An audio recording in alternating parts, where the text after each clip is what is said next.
All right. Welcome, welcome, welcome, everyone, to the All Things Spiritual Telesummit. And I'm so delighted that you're here with me today as we are talking to the Moxie Life Coach, Laura Miolla. And you are just going to be amazed by this powerful woman, her story, and her unique perspective on the process of divorce. Welcome, Laura. Thanks so much for being here. Oh, thank you, Lisa. Thank you for inviting me, and I'm really honored to be a part of this and what you're creating in the future. So thank you for including me. Thank you so much. Yes. So tell me about what it means to be the Moxie Life Coach. Yeah, so in my neck of the woods in Boston and New England, Moxie means an attitude of fearlessness in everyday circumstances. And having been through my own divorce, I know that the most common emotion you feel in this process is fear. And I want to help people engage their fear so they can move through their fear and not let it affect their decisions. And I try to live that in my everyday life as well. Oh, I love that. So when you say you encourage people to engage their fear, we are so resistant to our fear. What does that look like? Well, for most people, it looks like a big old hole of stuckness. It keeps you stuck so that you're paralyzed. You're afraid to make any decision. You're afraid to move forward in any direction. It's telling you not to do anything. And really, life moves forward with you or without you. And you have to move past your fear. And so the voice of fear is one that says it's too risky to move forward. It's trying to protect you in some way, but it's really protecting the status quo, as if that's ever real, and it's not. It's an illusion. And so I like to say that fear is a liar.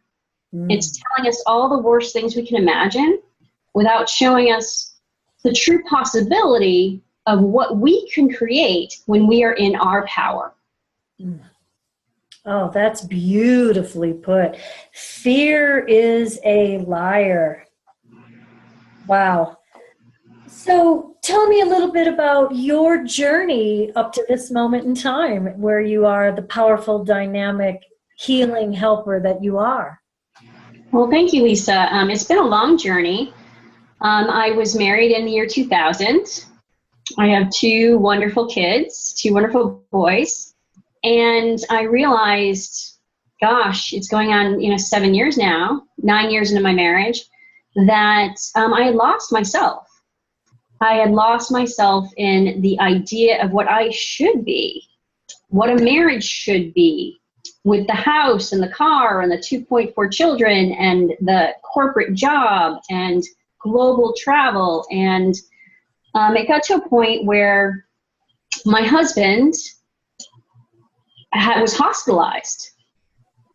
And after 3 days in the hospital, the doctors came back and said, there's nothing physically wrong with him.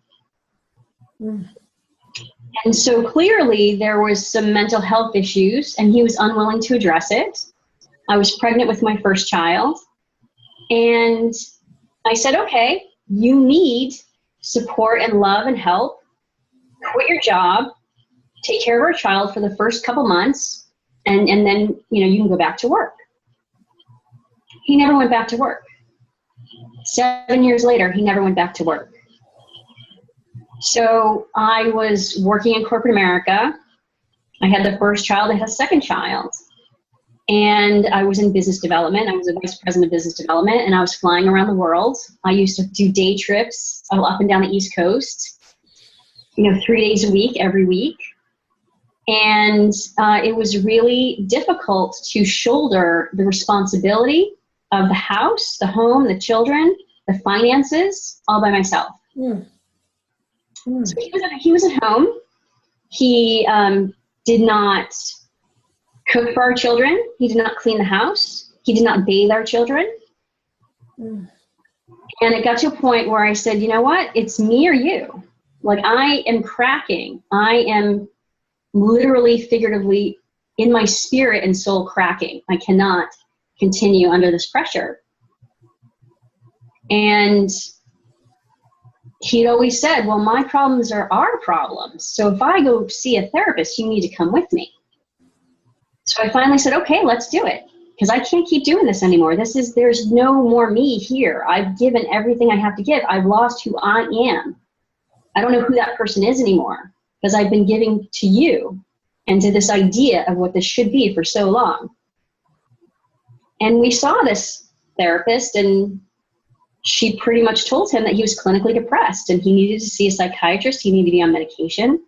And it became really clear that he needed to address this issue. And it also became really clear that I was enabling this situation. Mm-hmm. My definition of love was taking care of someone and not realizing or respecting that he's responsible for taking care of himself. And he needed a space to do that. So when I made a decision to get divorced, which I did, it was to say, this is a gift to me and to you. You need this. You need to walk on your own 2 feet. You need to learn how to do these things for your health and my health, and for the health of our children, and to show our children how to live life in a way that we are healthy and spiritually whole. And functioning. Yeah, that sounds like it's the story of a lot of women. If I do, really until I die, then everything, it'll be so perfect, the perfect little house. Everybody will think that this is so wonderful. So when you made that break then, what was your process for rediscovering who Laura is beyond wife, mother, corporate person? Well, I love that question because so many of my clients, they're grieving in the divorce process. They're grieving the marriage. And I ask them, are you grieving what you think it should have been or what it really was? And they're all grieving what it should have been. They're like, oh no, it sucked. Yeah. I'm grieving what it should have been, like what I wanted it to be and what people told me it could be. So for me personally, I was actually coached in a job. I had an executive coach, and it was the same time I was making the decision to get divorced, and I was having a really difficult time in the corporate environment of that particular company. And she said to me, every day you stay here violates your core value of integrity. And that hit me like a spear in the heart. And I said, you're right. I compromise my integrity every day in this position, representing these people in my home life, in my family. And so I actually decided to become a certified coach. And I went through that process for about 1.5 years to be trained and certified.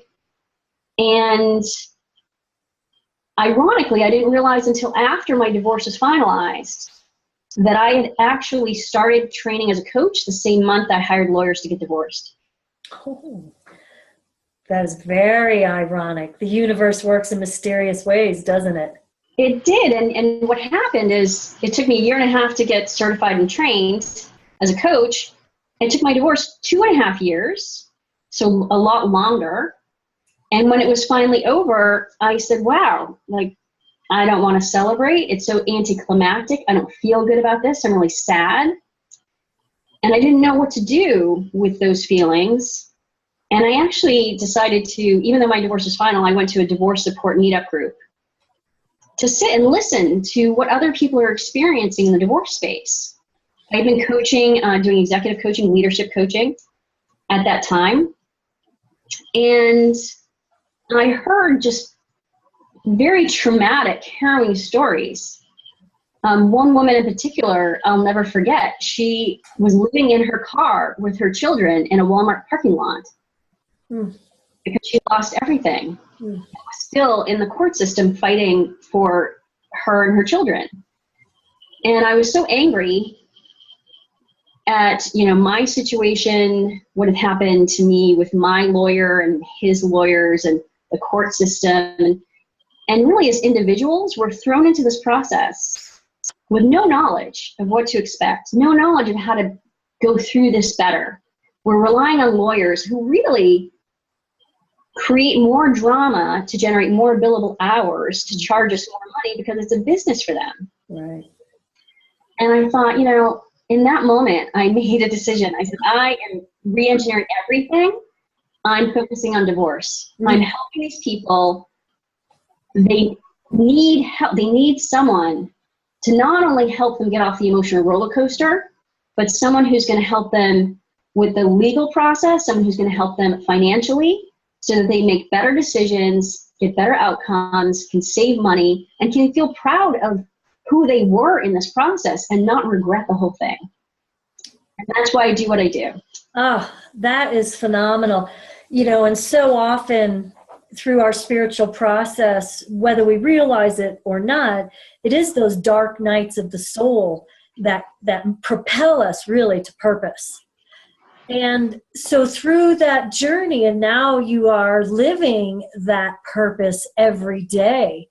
Do you have a spiritual practice, a regular spiritual practice? How do you connect and refuel that mysterious unknown part of you? That's a great question. I truly believe that there's always dark with the light. We have to have contrast to know who we are and what we want. I often have clients, if I'm trying to help them get clarity on what they want in this process, they would, I don't know. So my next question is, what don't you want? What don't you want? Mm-hmm. And that's that dark side that helps inform what we do want. Mm-hmm. So for me personally, there are several things, several touchstones, both physical and intangible, that I use. So certainly one of them is my children. Having structured time every day with my children to be where they are. I don't require them to be where I am, but to come down to their level and talk about their experience. That brings me back to why I'm on this earth in the first place. I also do a lot of meditation. I believe it's important to be present and mindful so that we can be in our power and choose in those moments. And I also believe strongly in the power of vision boards. Some people call them dream boards, which is, one's right behind me here. There's my new one beginning. That's phenomenal. That's great. So I do one every year, and the energy changes. You can see the difference from year to year to year. Mm-hmm. And I can actually say I hosted a vision board workshop in my house. After my divorce, it took me 2 years to sell my house, which was just another really harrowing experience to be at the mercy of this real estate market. And I had a big dining room with a big 9-foot farm table. So I invited people to come, and we're going to create vision boards. And I allotted 2 hours, and none of these people knew each other. And they stayed 5 hours. They got on the floor. They spent so much time and energy creating these things, and I was so proud of them. And I sort of went out on a limb at the end and said, all right, so I want each of you to stand up and tell us about your vision board. Very cool. And they did. Wow. And they did. And it was really personal and important to them. And at the end of it, they still stayed for another hour to socialize amongst themselves because they were so jazzed about what they created. Yeah. So I had created one. That was 2014. I had created one that year as an example to show people. And everything I put on my vision board happened. I sold the house really quickly after that. I moved. I was completely out of debt. I brought my kids to a better school system, and I met the love of my life. Boom. Boom. Boom. That's that orchestrating, that co-creating with the divine that we are doing all the time, whether we're conscious of it or not. And so to be fully present and then to make those requests of the universe really propels us from hell towards heaven. Oh, that's just beautiful. I love that because I hadn't done one yet this year, so I'm way behind. And so I started this weekend doing that. So now I'm in the gathering phase, getting clarity. I mean, you and I did a little work about with me, and my resistance to being clear. So the question of what we don't want is really powerful. And then to eliminate that, to say, okay, I know now that I don't want to be sick, I don't want to be sad, I don't want to be in this marriage, I don't want to be, whatever that is. And then do you then move them into that place of, this is what I want, and using these tools that we use for ourselves as well, like vision board, like meditation, like journaling. Those are really the things that return us to our power, aren't they? I agree. And I think that we are all clouded to ourselves. It's very difficult for us to, like Zeus with Athena fully forming out of his head, to have these ideas and to create this just in a vacuum. No man is an island. And it's important to be able to have tools that help us define our world. So neuroscientists have known for years that our brain cannot distinguish between what is real and what's imagined. Mm-hmm. Wow. That means we create our reality by how we think. So now it becomes even more important to say, all right, how do I want to think? Right. How can I be intentional about how I want to think and how I want to create the world that I live in? And you have to do that through boundaries to some sense. What do I want? What don't I want?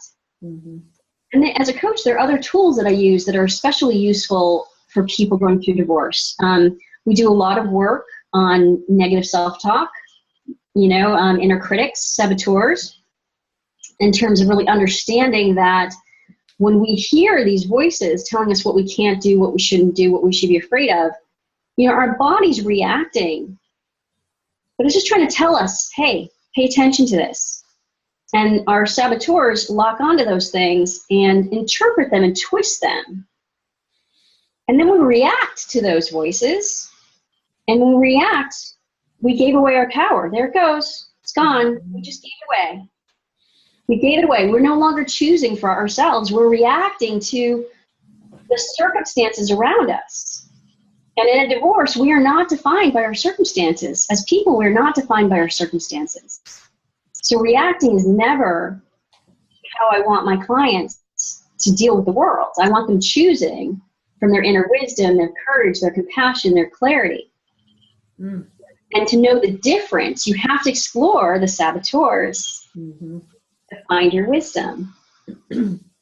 Absolutely. And that self-languaging, the language of our life, how we speak to ourselves, about ourselves, it's definitely not a true voice. It's usually somebody said at some point that you were worthless, you were unlovable, you could never make it, and we bought into that, didn't we?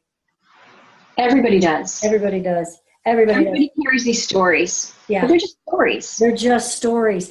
That's the thing. When we talk about these blind spots that we have, these, what did you say, the clouding that we can't see for ourselves, and when we're in reaction mode, so how do you get people to then, or for yourself, to know I'm reacting, I'm not responding? To learn to respond with ability means I'm taking full responsibility for this entire mess that I created, or whatever that is, however you language that, as opposed to when the body's in full alarm, reaction, which is just so detrimental to our peace of mind, to our health. And I believe it's why we see so much chaos out on the planet as well. Does that make sense? I absolutely, and I agree 1,000%. So a lot of the work that I think that I do as a coach, is we are three-dimensional beings. So it's very important that we have aligned our mind and our body and our spirit. They have to be in alignment to live a three-dimensional life, right? But when your body's reacting like that, your body is expressing and feeling your emotions. Mm-hmm. The first thing I have clients do is notice them. Notice, don't judge them. Let's not judge them. Let's just notice what's coming up. And let's notice the patterns of when they come up. What are you reacting to? What does it want you to react to? What are the voices saying to you when you feel that? So that you can see those patterns and you can start in those moments saying, wait a minute, does this serve me? What will serve me in this moment? And then you can start choosing. You know, I do free consultations. I give people a free hour to tell me their story and tell me where they were, where they are now, where they want to be, and then we discuss whether coaching is a good fit. And I don't take every person who wants to work with me. You know, there's part of that is understanding whether they would really benefit from coaching. And there was one particular instance where I had a consultation with a lawyer, a family law attorney, who was getting divorced. And she was very angry. She was very, very angry. She had discovered that her husband had been cheating on her. And she was so filled with rage. And I asked her, if I gave you a billboard for a day and you knew thousands upon thousands of people are going to see your message, what does it say? Oh, I like that. And her answer was, it would have the face of his mistress saying, this is the face of my divorce. And she was just not going to let go of that story. And then I started talking to her about her mind and her body connection. And guess what she told me? She doesn't feel anything. And she was diagnosed with lupus 8 years ago. This is the physical manifestation Absolutely. of stress and anger and anxiety. Yes. Yes. All of those, those low vibrational frequencies, if we do not become the witness to them, because our anger needs a voice, it needs to be emoted. Energy and motion, emotion, we're so resistant to those, especially women of a certain age. I think we were raised with good girls don't get angry. It's going to express itself one way or another. And if you've ever lived with an angry person, or lived with an angry person who's suppressing that, I don't know which is more challenging, because to get it out and purge that can be healthy for the person. You know, there's nothing wrong with anger. It's how we express it that is so important. And yes, oh my goodness, these autoimmune responses that we're seeing in this culture really are part of it, is this stuffing and then not accessing that other aspect of us. We're so attached to the physical that we must begin to make that connection to the non-physical, which is the spiritual side. That's right. It is as important. We are as much spiritual now as we ever have been or ever will be. We just have this skin suit that is very heavy, very weighty, and likes to ring and ping with these emotional challenges that we get to witness. Wow. Absolutely. And it's a toxin, to your point. Anger can be a toxin. Anxiety is a toxin to your body, to your mind, to your spirit. And whatever you resist persists. Yes, absolutely. You can't squash it down. I actually had a male client who said, well, you know, I just have so much anger and I just don't want to be that way. And I said, why not? Bring it on. Bring on the rebel. Bring on the banshee. Who is that? Who is that? How is it going to serve you? And I'm not talking about the anger that's focused against everybody else. This is the anger that's saying, this is me. These are my boundaries. Yeah. And that's very useful to know that these are just emotions and use them or not to serve us. I love when I share with clients in one of my teachings the work of Louise Hay and how she kind of really propelled the go to your bed and just beat on your bed and just emote that, get that out, and then regular maintenance of that, whether you're angry or not, to get that gut-wrenching, could be anxiety or just when you feel a little off, to do that very physical work that will connect to the emotional, that will allow the spirit to open up. I mean, that is so powerful. And every time I do it just for regular maintenance, when I'm feeling a little bit off, I will, go and just, on the bed and just really, really, really let that go. It's so important to get that off of us. Wow, very powerful.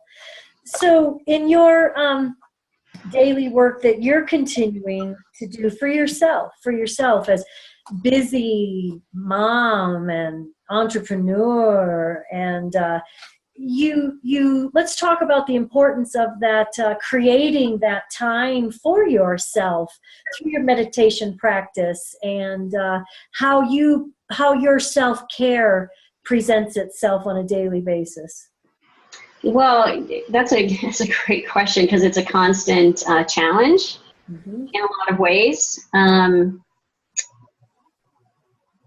It's funny because it's always been on my sort of list, which I threw out years ago.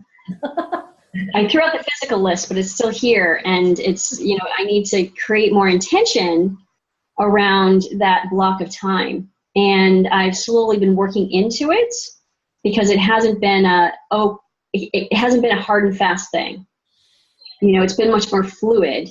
And in some ways I embrace that fluidity, and it's more of a, hey, every day I'm going to find an hour to be still. Mm-hmm. And whether that is meditation, or I have some great hypnosis apps, things that retrain your brain and your subconscious. There's a number of ways to achieve that. But I try to find an hour. And then sometimes that devolves to half an hour, but at least I'm like, okay, that's still something for me. And there are other ways that I find, cooking. Instead of looking at it as a chore, it can be a meditation. It can be a Zen activity, because you're focused on something. And when you're focused on the creation of something, you're laser focused. That's a form of meditation, because your mind is just only doing that. There's no background chatter anymore. That's a beautiful thing. That is a beautiful thing. And the thing about cooking that I think as women we've kind of done a disservice, I love to share with people that this is how we love people. This is how we nourish on so many levels. And if it's just nothing says loving like something from the microwave, that's not really, as the spiritual leaders of our homes, we're really not fully expressing and then allowing our loved ones to experience our real love. We think that love is in the buying of the gifts or the taking the trips, and those are wonderful things.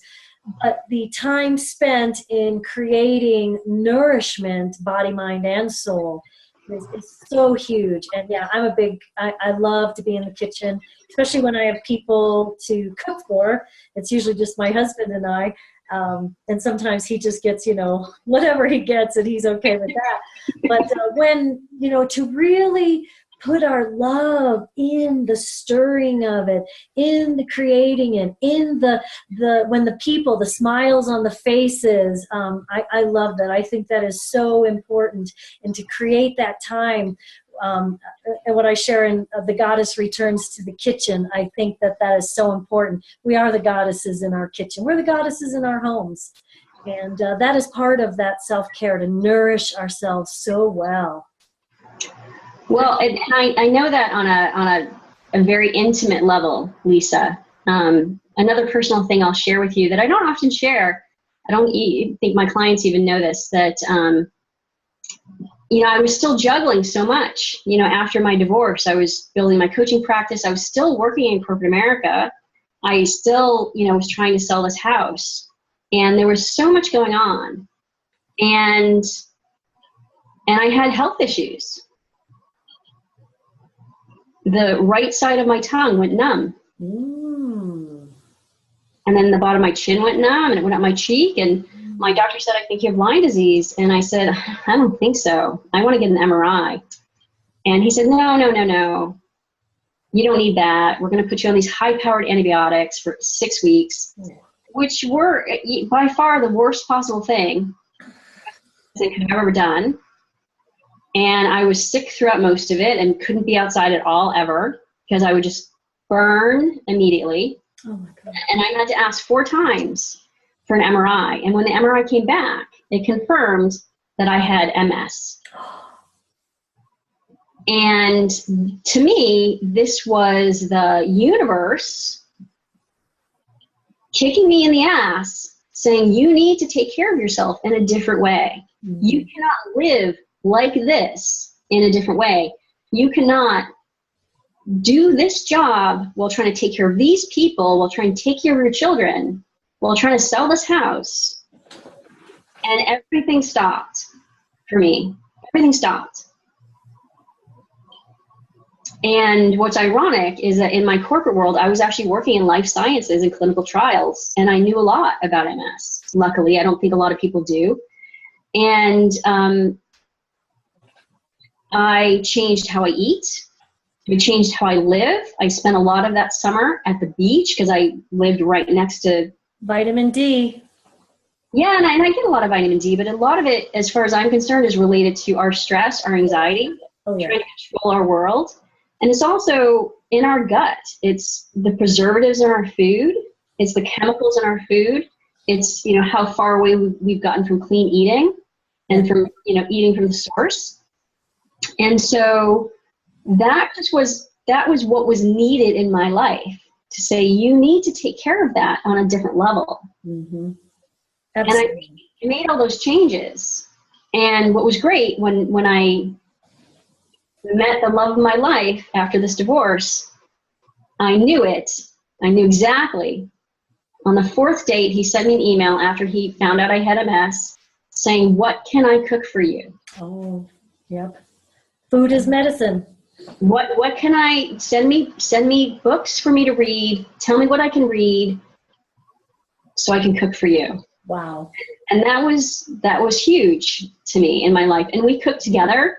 Nice. And we do what's necessary to eat clean and with as little chemicals as possible. So it's been a huge journey for me. So I'm walking the walk. I'm not just preaching it to my clients. I'm actually walking it every day. Good for you, Laura. That's amazing. That is such an amazing story. And that is that stress response that can occur when we go through something so devastating. You were probably gripping and clenching for years and really didn't even realize it. And then it manifests itself in something like that. And then the choice to fully nourish yourself is really one of the first gifts. Meditation, I believe meditation, hydration, and that nourishment with real food, people, not faux, chemically laden, processed, genetically modified. Of course, I do believe that is deliberate and calculated on many levels. That's another conversation we can have. Another teaching. Yes, I do believe that. I do. We'll save that one for the next telesummit. So every day, that you must care for yourself, or it's more than just managing a health challenge. The importance of self-care. It's part of our daily practice, and to set aside that time. Good for you. Well, thank you. I'm very fortunate to be in remission since 2014. Nice. Thankfully. And I think it has a lot to do with how I am taking care of myself and being aware and intentional about what I do and what I choose. And, you mentioned this response. I think it's so ironic that we do this, but everything is disconnected. We're disconnected from our mind. We're disconnected from our body. We're disconnected from our spirit. And we do this, trying to hold it together. And we can't control any of it. Let go. Let go. Let go. We can't control anything but ourselves. Let go. Let go. And let it flow. And let it flow. And that's part of our spiritual work too, because when we're in the flow, miracles really start occurring. Wonderful people show up who want to cook for us. Yay! Deliciously abundant processes occur. Miracles occur. We get we get the wisdom hits, the energetic wisdom, as opposed to the gut-wrenching, wow, I screwed up again, self-fulfilling kind of process, which is part of that gripping and clenching. And when we're living like this, we are giving and receiving in equal measure, and just that is really the true blessing of this lifestyle. Absolutely, and there's the opposite of flow. What I see is this destination addiction. This idea that I have to get to somewhere, and then I'll be happy, or then this will happen, or then I'll have what I need. Or, one of these destinations is being perfect. This idea that I have to be perfect. Yeah. Well, no, I'm sorry. Everybody fails every day. Mm-hmm. We don't grow and evolve until we're failing. We don't learn how to walk unless we're falling to the ground and picking ourselves back up. Our mothers and fathers weren't like just making sure we never fell. That's how we learn. Mm-hmm. So failure is not failure. It's how we learn and how we grow. It's saying, yeah, I learned from that. And all experience. It is. Fall down 7, get up 8. The challenge that I perceive out there on the earth plane now is people don't have the proper tools for to pick themselves back up. They fall down and they stay down, and they want someone else to pick them up, which is not how to live our full truth, our full integration. We take those falling down and say, this is how I got back up. That's part of what coaches do too. We share our experience, our strength, our hope, and say, try this, be willing to have a new perception about falling down, see what it looks like, see what it feels like, and then realize that you're strengthening yourself as you push yourself back up.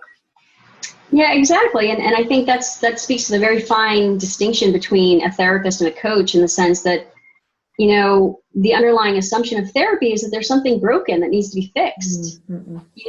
As a coach, I believe that every single person is naturally creative, resourceful, and whole. They don't need me to tell them what to do. They're going to find their own answers. They just need the space to explore the possibilities, to find out what they want. Yes.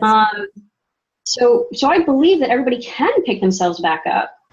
Again, I think our society feeds us these stories that disempower us. And it's about cutting out the outside world and knowing your truth, speaking your truth every day. And that can be hard. It is. It can be a challenge. It can be a challenge. And that's part of that integrity, that knowing who we are and what we want and what we're willing to open up to realize that what we're seeing, we're so attached to the physical world that what we're seeing is just the leaping off point, the leaping up point, and to continue upward for another day. That's wonderful. Let's talk about what you have, your offer for our wonderful All Things Spiritual guests on the Telesummit here. You've got some wonderful gifts. Thank you. Oh, well, absolutely. Well, I wanted to provide to people some wisdom from other folks in this space, especially around the topic of divorce. And so I'm offering some podcasts, which folks can download. One is with an interview with Tina Swithin, who is the author of One Mom's Battle. And she created a foundation related to One Mom's Battle. And it's about divorcing a narcissist, because there is so much narcissistic personality disorder in the court system. And you really need to tackle that in a strategic way, because the court system isn't educated well enough to distinguish. And so if you're divorcing a narcissist, you really have to use specific tactics like documenting everything to prove that what they say is not what they do.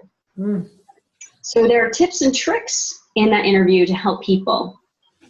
Another one is with Monique Class, who is actually a holistic practitioner and an MD, and she sees the physical effects of divorce. Mm-hmm. She sees the autoimmune disorder. She sees the fibromyalgia. She sees all the tension, like the physical ramifications of what happens during divorce. And she talks about self-care.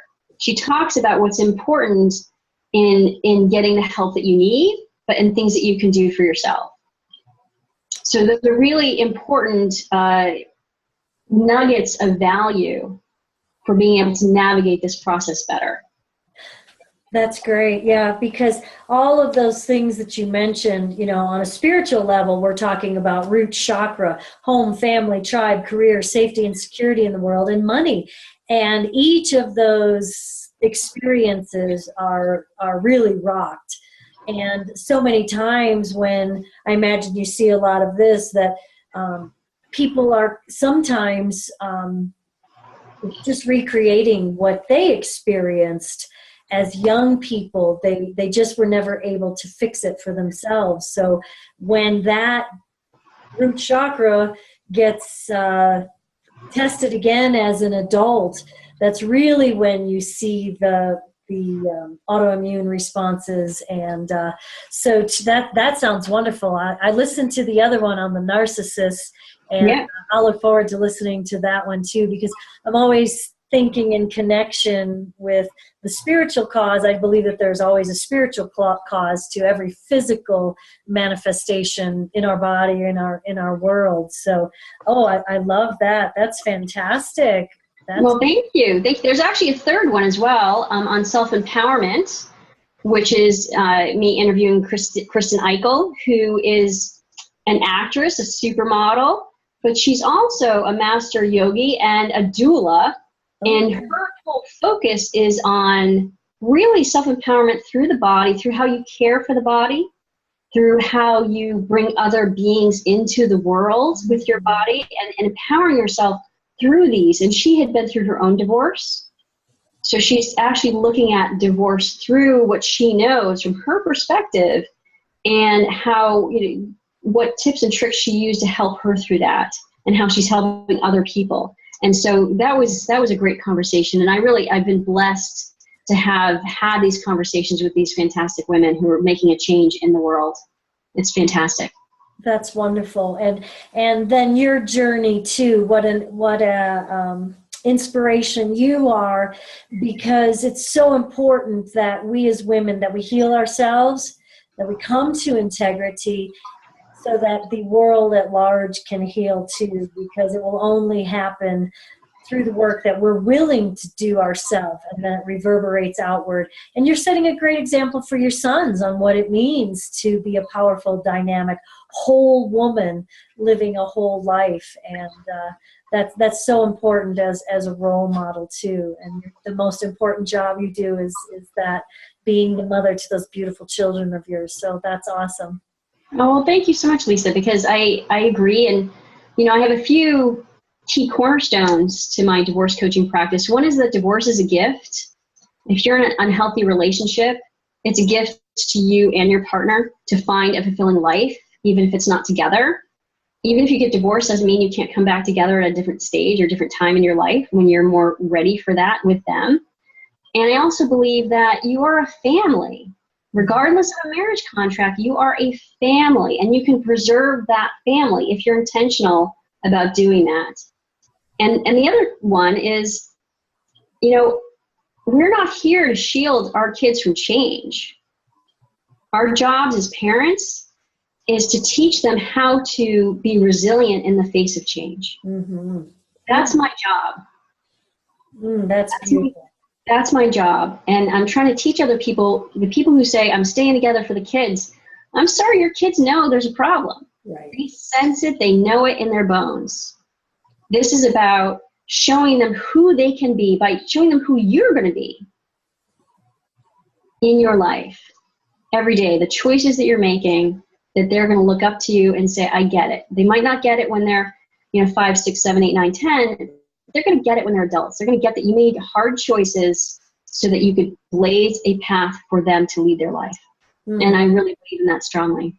That's beautiful. Yeah. I think it was Dr. Phil McGraw who said, children would rather come from a broken home than live in a broken home. And there's so much damage. And 20 years of developmental psychology studies have proven that kids are not damaged by divorce. Kids are damaged by parental conflict. Yeah. Yeah. And especially when, because they take everything to heart, they believe it's their own fault. And so when we're shielding them, they know better than we do what the truth really is. They might not have the words to language it, but they sense that, and it's that feeling that they carry then into their adult world. And if that's what's seen normal to them, then they're going to recreate that feeling of fear or upheaval or drama. And so when you give them the tools like you are, and to all the adults in their worlds, giving them the tools to live a better life, to have that better resonance within themselves, within the family. As you said, you're still family no matter what the where you may be living, whether living together or not. And that's beautiful. I love that. Yeah, and I want people to know that you can create what you want to create. You have the power to create what you want to create. The idea of, what the Joneses are doing across the street doesn't matter. Traditional family structures don't matter. It's about, love and commitment is stronger than marriage. Yeah, there you go. That's it. Love and commitment in your life is stronger than a marriage contract. And so I value that way above marriage. You can be married, but a lot of people get married for all the wrong reasons. So put love and commitment first. Choose your partner every day. Every day. Every day. This is about gratitude, appreciation, trust, respect, attraction. That's what keeps people together. Shared values keep people together. Yeah. Yeah. It's not failure. Sorry? No, I was just saying that's beautifully put. Oh, thank you. I'm very passionate about these things. I've been doing this for a long time, and I really want to change how people view marriage and divorce. Your passion is pure, and it resonates beautifully. And the work that you're doing is really important as to help people. Tell everyone quickly as we wind this down, your catchphrase that you use for your divorce coaches. Coaching for a fearless life before, during, and after divorce. Beautiful. And so that shorter and keep more money in your pocket, right? Yes. Well, I'm going to be rolling out the top 10 tips for navigating divorce faster and with more money in your pocket. Perfect.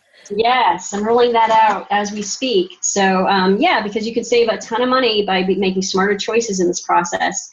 And, I have been doing this for a while, and I'm a certified mediator as well as training collaborative divorce. So I have some tips and tricks for people to actually save on legal fees that they wouldn't think about typically. Fantastic. Money.